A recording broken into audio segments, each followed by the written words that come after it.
Bom dia, pessoal. Eu sou a Jéssica, sou professora de Química e hoje a gente vai fazer uma aula mais introdutória sobre conceitos fundamentais para vocês conseguirem entender outros conceitos mais complexos. A gente vai começar falando um pouquinho sobre as áreas em que a Química é dividida, quais são os conteúdos que aparecem com mais frequência no vestibular, são mais importantes para vocês estudarem, e depois a gente vai falar um pouquinho sobre o que a Química estuda, o que é uma substância, o que é um átomo, como que o átomo está organizado, qual o conceito de substância ele estuda. Para começar, é importante vocês saberem quais são as áreas em que a Química é dividida. Então, a gente tem, por exemplo, a área da Química inorgânica, que vai estudar substâncias inorgânicas, que são os ácidos, as bases, os sais e os óxidos. A gente tem também a parte da Química orgânica, que vai estudar os compostos de carbono. Temos a área da Química analítica, que é aquela que envolve a química e conceitos matemáticos, então, calcular quanto de uma substância é necessária para reagir com outra. A gente tem a área da bioquímica, que é uma área que estuda a química junto à biologia, que vai estudar as macromoléculas. E temos, por fim, a área da fisicoquímica, que é a área que estuda o calor envolvido nas reações químicas. Aqui eu trouxe para vocês só alguns conceitos que aparecem com bastante frequência no vestibular. Deixei embaixo ali no slide o link para vocês acessarem esse material depois, só para vocês terem uma ideia de como que esses conceitos podem aparecer, né? Quais são aqueles mais ou menos frequentes. Então, como o conteúdo mais frequente que apareceu nos últimos anos, a gente tem aqui o estudo da matéria e estrutura atômica, que é a parte que a gente vai começar vendo na aula de hoje. Temos também a tabela periódica, as funções inorgânicas, que são os ácidos, as bases, os sais e os óxidos, e outros conteúdos que eu deixei aqui para vocês darem uma olhadinha depois. Primeira coisa que a gente precisa pensar quando a gente fala de química é qual é o objeto de estudo da química. Então a gente tem, por exemplo, a biologia, que é o ramo da ciência que vai estudar a vida. E a gente tem a química, que é o ramo da ciência que vai estudar a matéria. E o que a gente chama de matéria? Tudo aquilo que ocupa lugar no espaço e tem massa. Mas isso não significa que a gente sempre vai conseguir observar essa matéria, a gente vai conseguir visualizar. Por exemplo, os átomos a gente considera matéria, mas a gente não consegue ver um átomo mesmo sabendo que ele existe. Ele tem uma massa, mas essa massa é tão pequena que a gente não consegue, a princípio, mensurar, né? Visualizar. Então, química no geral é a área da ciência que vai estudar a composição da matéria, a estrutura da matéria, então, como que esses átomos estão organizados internamente com seus prótons, nêutrons e elétrons, e as transformações da matéria, que são as reações químicas. É sobre isso que a gente vai falar na aula de hoje. Primeiramente, o que a matéria é composta, como que ela está organizada, e, por fim, quais são as transformações que podem acontecer com essa matéria. Pensando na organização da matéria, aqui a gente tem uma ilustração de um recipiente que contém água. Então, num recipiente que tem água, a gente tem ali várias moléculas de água e essas moléculas de água interagem entre si. Se vocês lembrarem um pouquinho, a molécula de água, a fórmula dela é H2O. Então, são 2 hidrogênios e 1 oxigênio. Aqui a gente tem algumas ilustradas. Nessa representação, o oxigênio seria o átomo central, os hidrogênios seriam essas bolinhas azuis que ficam nas pontas, e aí a gente tem a interação dessas várias moléculas de água. Nesse caso, a gente pode dizer que são 2 elementos químicos, né, formando a molécula de água, hidrogênio e oxigênio, e ao todo nós temos 3 átomos. 2 átomos de hidrogênio e 1 átomo de oxigênio. Mas se a gente parar para pensar na organização da matéria, que é essa porção que a gente vai conseguir enxergar, a gente tem átomos de hidrogênio e oxigênio formando uma molécula de água, que é o H2O, e várias moléculas de água formando a substância água, que é aquela porção que a gente consegue enxergar. Então, a gente vai chamar de substância química sempre uma porção de matéria que a gente visualiza. Só que essa porção de matéria ela precisa ter algumas características. Quando a gente fala de matéria, mais especificamente de substância química, a gente tem que pensar num conjunto de moléculas que são exatamente iguais. Então, por exemplo, aqui a gente tem o gás hidrogênio, e o gás e a água, né? Se eu tenho a substância gás e hidrogênio, significa que eu vou encontrar ali várias moléculas de N2 juntas interagindo entre si. Se eu estou falando da molécula água, eu vou encontrar ali várias moléculas de H2O interagindo entre si. Se vocês observarem bem, em cada uma dessas representações, a gente tem somente um tipo de molécula, e isso é uma característica das substâncias químicas. Precisa ser sempre um conjunto de moléculas exatamente iguais. É isso que confere à substância aquelas características, aquelas propriedades específicas. Então, sempre, a matéria, a substância química, ela vai ter uma porção de características, de propriedades bem definidas. Toda substância química vai ter a sua densidade, seu ponto de fusão e o seu ponto de ebulição, que são características só dela. Como exemplo, a gente pode, inclusive, pensar na água que está ali representada. A gente tem a água com densidade de 1 grama por ml, que é a densidade somente da água.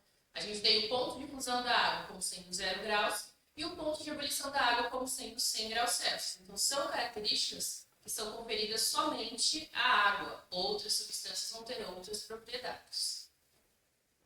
A gente consegue dividir as substâncias químicas em substância simples e substância composta. Quando a gente pensar numa substância simples, a gente tem que observar a fórmula.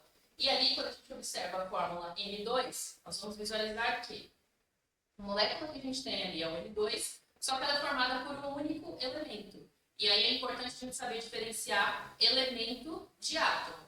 Quando a gente fala de elemento, a gente está falando do símbolo. Então, o símbolo aqui eu só visualizo um, que é o N. Agora, cada uma dessas moléculas tem 2 átomos, que seria esse númerozinho aqui de baixo. Quando a gente fala de substância composta, aí são aquelas que apresentam 2 ou mais elementos químicos. No caso da água, a gente consegue observar aqui 2 símbolos, o hidrogênio e o oxigênio. Então, nesse caso, seria uma substância composta. Em ambos os casos, a gente tem que pensar que são substâncias puras. Então, se eu estou falando da substância pura simples, N2, eu vou encontrar ali só moléculas de N2. Se estou falando da substância pura água, eu vou encontrar ali só moléculas de H2O. Existe uma característica que aparece na substância simples que é chamada de alotropia. O que seria esse fenômeno? É quando eu tenho a formação de substâncias simples diferentes a partir de um mesmo elemento químico. E para ilustrar esse fenômeno, a gente tem aqui o exemplo do diamante e do grafite. Ambos são compostos somente por átomos de carbono. Mas se a gente parar para observar as características do grafite, as características do diamante, a gente vai perceber que são substâncias totalmente diferentes. E isso está relacionado ao que exatamente? Está relacionado à organização desses átomos. Então, diamante, os átomos de carbono se organizam de uma forma, fazendo com que essa substância tenha uma resistência que é muito diferente da do grafite, por exemplo. Já no caso do grafite, a gente tem uma outra organização. Então, a forma como esses átomos se organizam faz com que a gente tenha ali 2 substâncias totalmente distintas, mesmo que as duas sejam compostas pelo mesmo elemento químico. Um outro exemplo que a gente pode pensar é o exemplo do gás oxigênio, que é o O2, e do gás ozônio, que é o O3. Nesse caso, no O2 eu só tenho átomos de oxigênio, no O3 eu também só tenho átomos de oxigênio, mas são substâncias totalmente diferentes. Com relação à matéria, a gente tem também a sua organização em 3 estados físicos diferentes. Então, as moléculas interagem entre si, formando a porção que a gente consegue enxergar, e essa porção de matéria ela pode aparecer em estado sólido, líquido ou gasoso. Em cada um desses estados físicos, a gente tem uma forma e um volume que pode ser constante ou pode ser variável. Depende do que exatamente? Depende de como é a energia cinética, ali, a movimentação dessas moléculas em cada um desses estados físicos. Então, quando a gente pensa no estado sólido, por exemplo, nós dizemos que os sólidos eles têm forma e volume constante. O que isso significa exatamente? Que o sólido, independente do recipiente onde ele esteja, ele sempre vai ter a mesma forma e sempre vai ter o mesmo volume. Vamos pensar, por exemplo, no gelo. Se eu tirar um cubo de gelo do congelador e colocá-lo dentro de um copo, a princípio vamos imaginar que esse gelo não vai derreter, ele vai ter o mesmo formato que ele tinha lá na forminha e vai ter, consequentemente, o mesmo volume, ou seja, o volume do gelo ele não depende do recipiente onde ele está, sempre vai ser o mesmo. Por isso que nós dizemos que sólidos sempre vão ter forma e volume constante. Diferente dos líquidos. Líquidos, eles têm uma forma variável e o seu volume é constante. É só a gente pensar, por exemplo, na água. Eu posso colocar água no estado líquido em um copo e aí ele vai adquirir o formato daquele copo, como eu posso passar passar esse líquido para uma garrafa. E aí o formato vai ser o formato da garrafa, ou seja, a forma ela depende do recipiente onde o líquido está contido, mas o volume vai ser o mesmo. Se eu tiver 500 ml de um líquido no copo e passar para uma garrafa, continua sendo 500 ml. Agora, se a gente pensar, por exemplo, no gás. Gás, eles vão ter tanto a forma quanto o volume variável, depende sempre do recipiente onde eles estão. E isso acontece porque os gases, eles se expandem.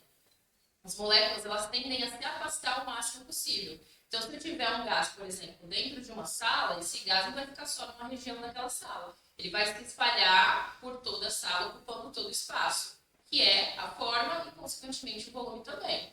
Se eu abrir a porta dessa sala, o gás ele não vai ficar retido ali dentro, né? Ele vai sair, vai ocupar outros espaços, mudando assim a forma e o volume também. Então, tudo isso depende da ordem de energia cinética, por exemplo. Né? Se eu pensar aqui, eles estão em ordem crescente. Sólido tem menor energia cinética. Quando eu forneço calor, essas moléculas se movimentam mais, vão para o estado líquido. Se eu forneço ainda mais calor, elas vão para o estado gasoso. Então, a ordem de energia cinética ela sempre vai ser crescente do estado sólido para o estado gasoso. Esses estados físicos, eles podem mudar de um para o outro, mas essas mudanças elas acontecem com o fornecimento de calor ou quando eu abaixo o calor também. E para essas mudanças, existem nomes específicos que é importante vocês saberem. Então, por exemplo, tenho ali estado sólido. Quero passar do estado sólido para o estado líquido. O que eu vou fazer? Eu vou fornecer calor, eu vou esquentar. E aí, quando eu esquento, eu tenho essa mudança chamada de fusão. Ali a gente está usando o exemplo da água, mas esses nomes eles servem para qualquer substância química mudando o estado físico. Tem o estado líquido, eu consigo mudar isso para o estado gasoso. E aí eu vou chamar isso de vaporização. Então, fusão, mudança do estado sólido para o estado líquido. Vaporização, mudança do estado líquido para o estado gasoso. E aí a vaporização ela pode acontecer de 3 formas diferentes. Pode ser uma vaporização por meio de ebulição, por meio de evaporação ou por meio de calefação. O que muda de uma para outra? A velocidade com que isso acontece. E se é uma mudança forçada ou não.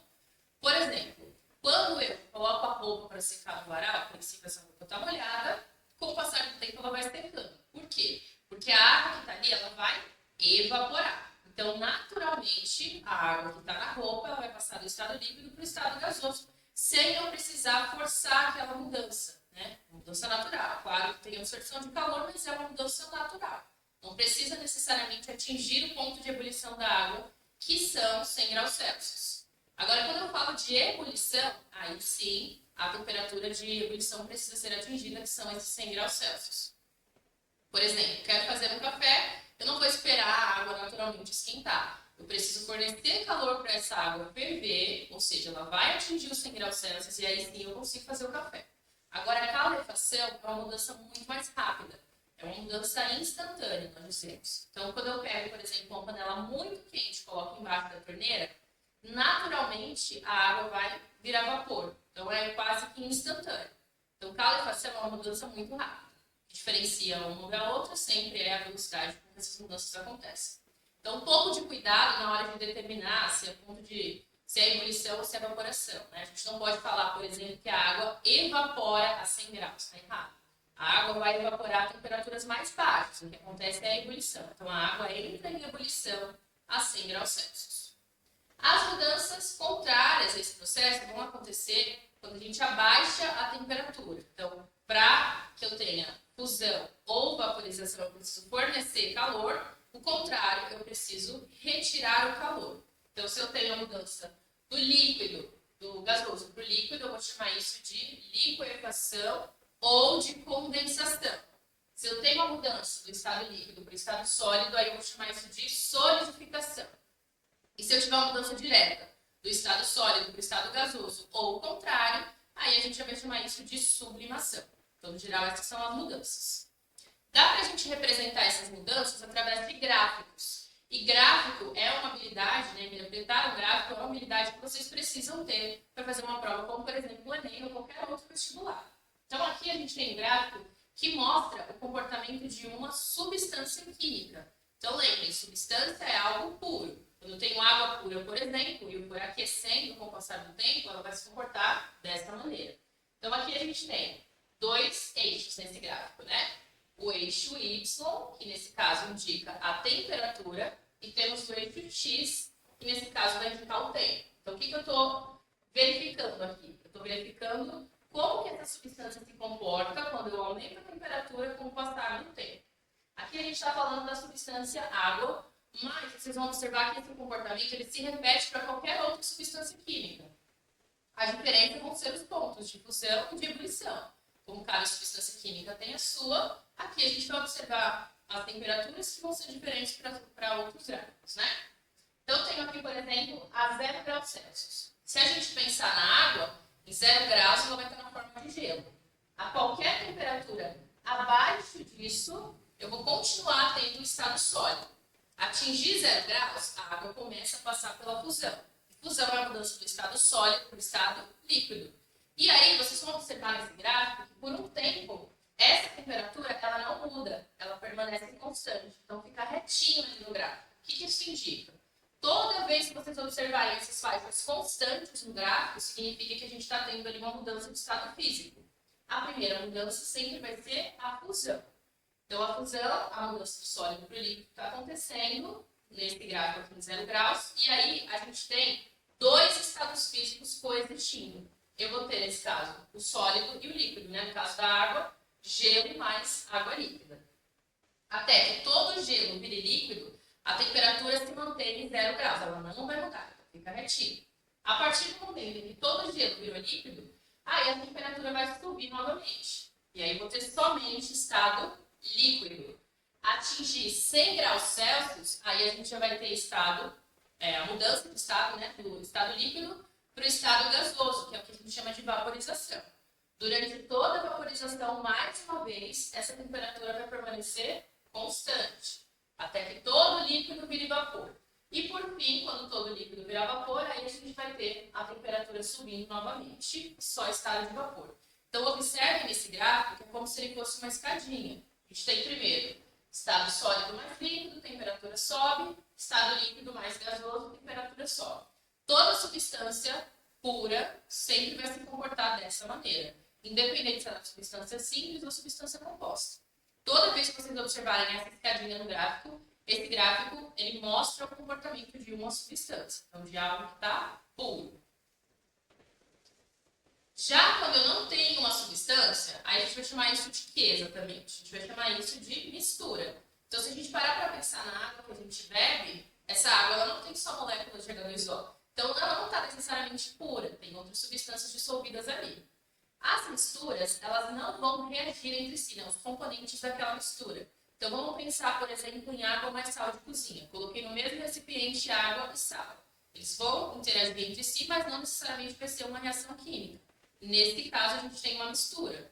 E essa mistura ela pode ser uma mistura homogênea ou uma mistura heterogênea. Depende das fases, daquilo que eu consigo observar. Então, quando eu olho para um recipiente e eu não consigo diferenciar fases, é uma mistura homogênea. Exemplo, água mais sal, água mais açúcar, água mais álcool. Forma sempre uma fase. Já quando eu consigo observar mais do que uma fase, aí, no caso, a gente já tem uma mistura que é heterogênea. Exemplo, água e óleo, água e areia. Lembrem que mistura não é só líquido, eu posso ter uma mistura entre sólidos ou uma mistura entre gases. A lógica vai ser a mesma, a quantidade de fases que eu consigo observar. Aqui a gente tem um exemplo do que seria uma mistura, né? Nesse caso eu consigo observar 3 fases diferentes. Então tem essa parte no fundo, tem a parte líquida e tem a parte de cima, que é gelo. Eu tenho 3 fases diferentes, eu consigo diferenciar 3 componentes, pelo menos, né, visualmente, ali naquela mistura. Então, é uma mistura heterogênea que tem 3 fases. Só que para eu determinar o número de componentes, eu vou chamar de componente toda substância química. Aí eu tenho que analisar quais são as substâncias que compõem essa mistura. E se eu observar aqui, eu tenho gelo. Gelo nada mais é do que água. Eu tenho água no estado líquido. Eu tenho cloreto de sódio dissolvido, sal de cozinha. Cloreto de sódio não dissolvido. Então, são só 2 substâncias químicas. Mesmo que elas estejam em estados físicos diferentes, eu só vou contar como um componente. Então, Então, nesse caso, eu tenho 2 componentes, água e sal de cozinha, e 3 fases. O gelo, a parte líquida e a parte sólida no fundo do recipiente. Dá para a gente representar o comportamento das misturas nos gráficos também. E aí vocês vão observar que é um pouquinho diferente do gráfico que a gente tinha na substância. Então, a substância é aquela escadinha que eu mostrei para vocês agora há pouco. Agora, a gente não tem necessariamente uma escadinha, né? O que eu vou conseguir observar aqui são intervalos de fusão e ebulição. Então, não tem um momento onde esse gráfico ele fica retinho, constante. O que eu consigo observar é um ponto em que a fusão começa, um ponto em que a fusão termina. Um ponto em que a ebulição começa, um ponto em que a ebulição termina. E isso acontece justamente porque ali a gente tem misturas. E as misturas elas vão ser formadas por substâncias químicas diferentes. Então, elas não vão ter o mesmo ponto de fusão e o mesmo ponto de ebulição. Por isso que a gente tem sempre um ponto em que começa e um ponto em que termina. Claro que existem algumas exceções. Por exemplo, algumas misturas elas podem coincidir durante a ebulição. E aí a gente vai chamar isso de mistura azeotrópica. Então, aqui em cima eu vou ter essa faixa constante e aqui eu vou ter essa faixa variável. Ou a gente pode ter também o comportamento contrário, que é uma mistura eutética. O ponto de fusão ele é constante, não muda, e o ponto de ebulição ele é variável. Então, a gente tem ali o intervalo de ebulição, nesse caso, né, mistura eutética, e aqui a gente tem o intervalo de fusão. Não tem como uma mistura se comportar exatamente igual a uma substância. Então, não vai acontecer de ser aquela escadinha, né, 2 pontos constantes. Ou vai ser um, ou vai ser outro. Para finalizar, aqui a gente tem agora as transformações. Então, a gente falou um pouquinho sobre como a matéria está organizada. Átomos se unem para formar moléculas. Moléculas se unem para formar substâncias, simples e composta, né? Mesmo elemento ou elementos diferentes. Eu posso ter substâncias juntas em um mesmo recipiente formando uma mistura. Pode ser homogênea, com uma fase só, ou heterogênea com 2 ou mais fases. E agora a gente vai falar um pouquinho sobre as transformações que podem acontecer com essa matéria. Então, vamos supor que eu observei ali que eu tenho só uma mudança de forma. Exemplo, o gelo derretendo. O gelo passou do estado sólido para o estado líquido. Então, nesse caso, o que mudou foi só o estado físico, por isso que eu chamo isso de transformação física. Já no caso de uma transformação química, a gente tem uma mudança na composição da matéria. Então, eu tenho que observar que o que eu tinha inicialmente não vai ser igual ao que eu tenho no final da minha reação. Ali a gente tem exemplo de uma reação de combustão, uma queima. Quando eu olhar para o meu reagente, para aquilo que eu tenho no início, eu tenho, no caso, a lenha ou papel, enfim, qualquer combustível ali. Esse combustível tem as suas características. Em contato com o oxigênio, com o calor, ele vai queimar, formando as cinzas e outros compostos que são diferentes do que a gente tinha no início da reação. Então, transformação química sempre tem que formar algo novo. A transformação física, não. Ela tem que mudar só a forma, mas a substância ela tem que ser a mesma. Aqui a gente tem 2 casos. Então, no primeiro exemplo, eu tenho água e sal de cozinha. Vou dissolver a água no sal.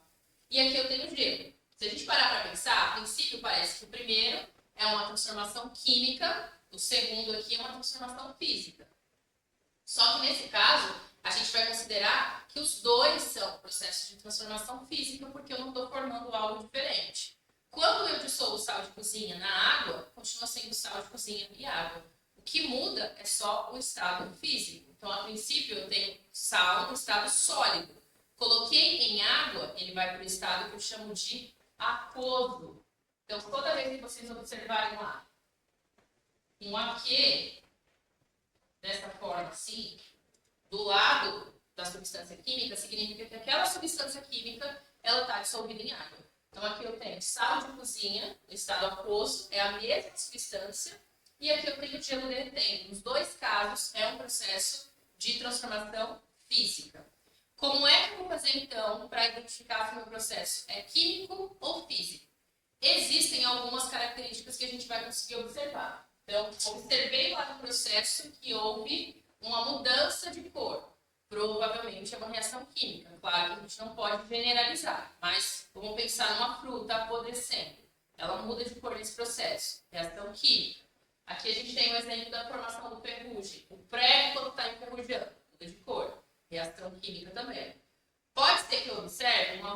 variação na temperatura. Então, quando eu vejo ali que fica mais quente ou fica mais frio, também é indício de uma reação química. Se eu misturar, por exemplo, bicarbonato de sódio e vinagre, começa a borbulhar. Isso já é liberação de gás. Então, aí, nesse caso, já teria um outro indício também de reação química. E, por último, a gente tem a formação de um precipitado. O que é precipitado? É quando eu tenho ali a mistura de substâncias e eu acabo formando um sólido nesse processo. Nesse caso, aqui a gente tem um exemplo de uma reação que acontece formando o chumbo. É um sal de chumbo. Os sais de chumbo, eles são amarelos, então tem essa corzinha. Para vocês entenderem melhor como funciona, eu coloquei aqui uma ilustração. Então, a princípio, nós temos aqui 2 recipientes com líquidos incolores. Coloquei os 2 juntos, ele vai ficar amarelo. E aí, depois de um tempo, a gente consegue observar bem porque é formado esse precipitado que vai para o fundo do recipiente. Então, se no enunciado de uma questão tiver um indício de que foi formado um precipitado, foi formado um sólido, isso também é indício de uma reação química. Então, essas características são importantes para a gente conseguir visualizar se é processo químico ou se é um processo físico. Agora, a gente vai fazer juntos aqui um exercício para vocês entenderem melhor como que isso pode aparecer no vestibular. Eu trouxe para vocês alguns exercícios do Enem, para vocês terem noção de como que isso pode aparecer. No Enem, é importante vocês garantirem pontos naquelas questões que são mais fáceis. E essas questões que envolvem conteúdos mais básicos, né, como estrutura da matéria, como substância, mistura, separação de misturas, são conceitos mais simples na maioria das vezes. Então, é onde vocês podem garantir esses pontinhos. Todas as questões que eu trouxe aqui são questões do Enem, justamente para vocês entenderem como isso pode aparecer. Então, vou ler o enunciado com vocês. Para assegurar a boa qualidade do seu produto, uma indústria de vidro analisou um lote de óxido de silício, SiO2, principal componente do vidro. Para isso, submeteu uma amostra desse óxido ao aquecimento até a sua completa fusão e ebulição, obtendo ao final um gráfico de temperatura versus tempo. Após a obtenção do gráfico, o analista concluiu que a amostra encontrava-se pura. E ali embaixo a gente tem os dados, né? Dados do SiO2, temperatura de fusão 1.600, temperatura de ebulição 2.230. E a pergunta seria, qual o gráfico obtido pelo analista? Para a gente conseguir responder essa questão, primeiro a gente precisa tirar do enunciado algumas informações que são importantes. Por exemplo, aqui ele fala que ele aqueceu a substância até a sua completa fusão e ebulição. Então, nesse gráfico, a gente precisa observar a completa fusão, que é a passagem do sólido para o líquido, a completa ebulição, que é a passagem do líquido para o gasoso.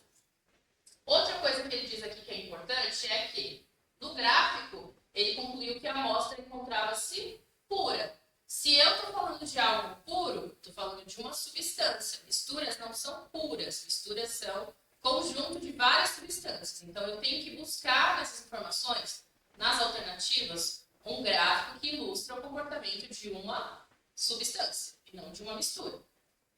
E aí, para ajudar, ele colocou embaixo aqui quais são os pontos de fusão e os pontos de ebulição. Então, eu vou observar a fusão em 1.600 graus e vou observar a ebulição em 2.230. Se a gente observar aqui, pensando lá no gráfico das substâncias, gráfico de substância é um gráfico que é como se fosse lá a escadinha, né, que eu falei para vocês. Então, se a gente observar na letra A, por exemplo, esse gráfico, aparentemente, nitidamente, é um gráfico que representa o comportamento de uma mistura, porque eu tenho intervalo de fusão e intervalo de ebulição. Nem no momento desse gráfico ele fica constante. E gráfico de substância, de coisas puras, precisam ter faixas constantes. Então, já sei que não pode ser a letra A. Na letra B, a gente até tem essa faixa constante, mas eu só tenho uma mudança aparecendo. E ele diz lá no enunciado que são 2 mudanças. Ele fala que houve a completa fusão e a completa ebulição. Então, eu preciso observar essas 2 mudanças. Já aqui, a gente tem na letra C uma faixa constante só. Então, isso aqui é comportamento de mistura azeotrópica, como a gente viu agora há pouco, né? Aquelas misturas em que o ponto de fusão é variável, o ponto de ebulição é constante. Somente na letra D é que a gente tem faixas constantes, tanto na fusão quanto na ebulição. Vocês podem observar que aparece essa escadinha. Então, essa seria a resposta letra D. Fusão e ebulição, né? A fusão aparece aqui. Fusão aparece inicialmente em 1600, ebulição aparece em 2230. Aqui a gente tem uma questão que trabalha mais pontos de fusão e pontos de ebulição. Também é uma questão do Enem, só que um pouco mais antiga. O quadro apresenta alguns exemplos de combustíveis empregados em residências, indústrias e meios de transporte. Então, a gente tem aqui o combustível, vários combustíveis. Temos a temperatura de fusão, ou seja, a temperatura em que ele passa do estado sólido para o estado líquido. E temos a temperatura de ebulição, que é aquela em que ele passa do estado líquido para o estado gasoso. E aí a pergunta é, são combustíveis líquidos a temperatura ambiente de 25 graus Celsius? E ele coloca algumas opções. Então, a gente tem opção A, butano, etanol e metano. B, etanol, metanol e octano. Letra C, metano, metanol e octano. Letra D, metanol e metano. Ou letra E, octano e butano. Nesse caso, a gente tem uma questão que vai avaliar a habilidade de interpretar tabelas. A primeira questão, ela trabalhava mais uma questão de interpretação de gráficos. Quando vocês vão fazer qualquer vestibular, principalmente o Enem, vocês precisam ter essas habilidades. Então, saber identificar e interpretar um gráfico, saber interpretar uma tabela ou até informações na forma de texto, que aparecem bastante também. Nesse caso, a gente vai identificar quais combustíveis estão líquidos a temperatura de 25 graus. Se eles estão líquidos, então todos eles precisam ter passado pelo menos pela fusão, que é a passagem do sólido para o líquido. Se vocês observarem nessa tabela, todas essas temperaturas elas são negativas, ou seja, abaixo de 0 graus, essas substâncias já vão ter saído do estado sólido para o estado líquido. O que a gente precisa observar agora? Se elas vão ter passado do estado líquido para o estado gasoso, a 25 graus. Eu não quero que elas estejam gasosas a 25 graus, eu quero que elas estejam líquidas. Se a gente pensar no butano, que é o primeiro, a ebulição dele acontece abaixo de 0 graus também. Então, se acontece abaixo de 0 graus, quando chegar em 25 graus, ele vai continuar no estado gasoso.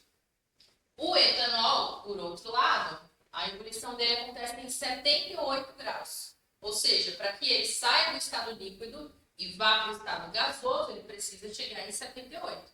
A 25 graus, ele não vai ter calor suficiente. Então, ele sim estaria no estado líquido a 25 graus. Seria uma das nossas opções. O metano, ele tem a temperatura de ebulição também abaixo de 0. Então, abaixo de 0 graus, ele já vai ter saído do estado sólido, líquido para o gasoso. A 25 vai continuar gasoso também. Não é o combustível que a gente quer nesse caso. O metanol, para ele virar gás, ele precisa de 65 graus. Quando chegar em 25, também não vai ter calor suficiente. E o último, que é o butano, a 126 graus. Quando chegar em 25, também não vai ter calor suficiente. Então, a nossa resposta seria aqueles que apresentam a ebulição acima de 25 graus, que seria etanol, metanol e octano. Então, a resposta seria a letra C. Letra B, no caso. Aqui, daria para a gente fazer por eliminação também. É uma coisa que vocês podem fazer para facilitar a vida de vocês na hora de responder as questões, né? Quando a gente elimina algumas, a gente tem mais chance de acertar se for chutar lá, no último caso. Aqui, a gente conseguiria, por exemplo, sabendo que o butano não poderia ser, eu conseguiria eliminar já a letra A e a letra E. Sabendo que o metano também não poderia ser, eu já conseguiria eliminar a letra C e a letra C, a letra D e a letra A. Então, só ficaria aí com a resposta mesmo, que é a letra B. Daria também para a gente responder essa questão pensando em conhecimentos básicos do dia a dia. Etanol é um combustível que acredito que todo mundo conhece. Se a gente pensar no estado líquido, do estado físico do etanol, a temperatura ambiente, eu sei que ele é líquido. E a temperatura ambiente é mais ou menos em torno de 25 graus. Então, ele tem que estar na minha resposta. E as únicas alternativas que tem o etanol são as letras A e B. Então, daria para eu ficar em dúvida, né, só conhecimentos básicos do dia a dia, Entre a letra A e a letra B. Mas a resposta aqui, no caso, seria a letra B. Por último, a gente tem aqui uma questão que vai trabalhar conhecimentos de transformações físicas e transformações químicas. Então, aqui a gente tem uma questão que ela é um pouco mais difícil, justamente pela linguagem científica que ela tem. Então, tem algumas palavras que podem ser desconhecidas para vocês, mas, por enquanto, não se preocupem com isso. Se preocupem primeiro em tentar buscar ali nas palavras-chave, né, as informações necessárias para a gente conseguir chegar na resposta. Então, vamos lá. A bauxita, composta por cerca de 50% de Al2O3, é o mais importante minério de alumínio. As seguintes etapas são necessárias para a obtenção do alumínio metálico. Então, primeira etapa. A dissolução do Al2O3 sólido é realizada em solução de NaOH aquoso, a 175 graus Celsius, levando à formação da espécie solúvel NaAlOH4. Parte 2. Com o resfriamento da parte solúvel, ocorre a precipitação do AlOH3 sólido. Parte 3. Quando o AlOH3 sólido é aquecido a 1050 graus, ele se decompõe em Al2O3 e H2O. 4. A Al2O3 sólido é transferido para uma cuba eletrolítica e fundido em alta temperatura com o auxílio de um fundente. 5. Através da passagem de corrente elétrica entre os eletrodos da cuba eletrolítica, obtém-se o alumínio reduzido no cátodo. Aí a pergunta é, com relação às etapas 1, 3 e 5, a gente vai precisar identificar o que é um fenômeno físico, o que é um fenômeno químico. Então vamos começar lá pela etapa 1. Na etapa 1, a gente tem uma dissolução de Al2O3 em solução de NaOH, levando à formação de NaAlOH4. Se eu estou formando algo, é porque não existia no início da reação. Então, reação química, eu sempre tenho que formar uma substância diferente da que eu tinha inicialmente. É o caso que acontece aqui. A gente tem a formação de uma outra substância, por isso que essa é uma reação química. Na 3, quando o AlOH3 sólido é aquecido a 1050 graus, ele se decompõe em Al2O3 sólido e água. Quando estiver ali, numa questão, uma situação de decomposição, se a gente for no significado da palavra, decompor significa separar. Então, eu tenho uma substância no reagente, que é o que tem antes, que se divide em duas outras substâncias. A LOH3 é uma substância, a L2O3 é outra e a H2O é outra. Eu estou formando duas substâncias diferentes a partir de uma única. Nesse caso, também é reação química. Por último, a questão 5. Através da passagem de corrente elétrica entre os eletrodos da cuba eletrolítica, obtém-se o alumínio reduzido no cátodo. Então, se a gente parar para pensar, na etapa 4, eu tenho só o Al2O3 sólido, o óxido de alumínio sólido. Ele vai ser derretido e vai para essa etapa, essa última etapa, que é onde eles passam uma corrente elétrica pelo óxido de alumínio no estado líquido. E aí a gente obtém o alumínio, ou seja, só o Al metal alumínio, reduzido no cátodo. Então, esses três processos são processos que envolvem reações químicas. Por quê? Se eu comparar o meu reagente, que é o que eu tenho antes, eles são totalmente diferentes dos meus produtos. Qual seria a única opção aqui dentre essas 5 que representam um processo físico? Seria somente a 4, porque a 4 fala que o Al2O3 é transferido para uma cuba eletrolítica e ele é fundido em alta temperatura. O que é fundir? Fundir tem a ver com fusão. Então, fusão é a passagem do estado sólido para o estado líquido. No caso da 4, só estou mudando o estado físico do óxido de alumínio, que a princípio é sólido e vai virar um líquido. Então, nesse caso, a resposta seria químico, químico e químico, letra I.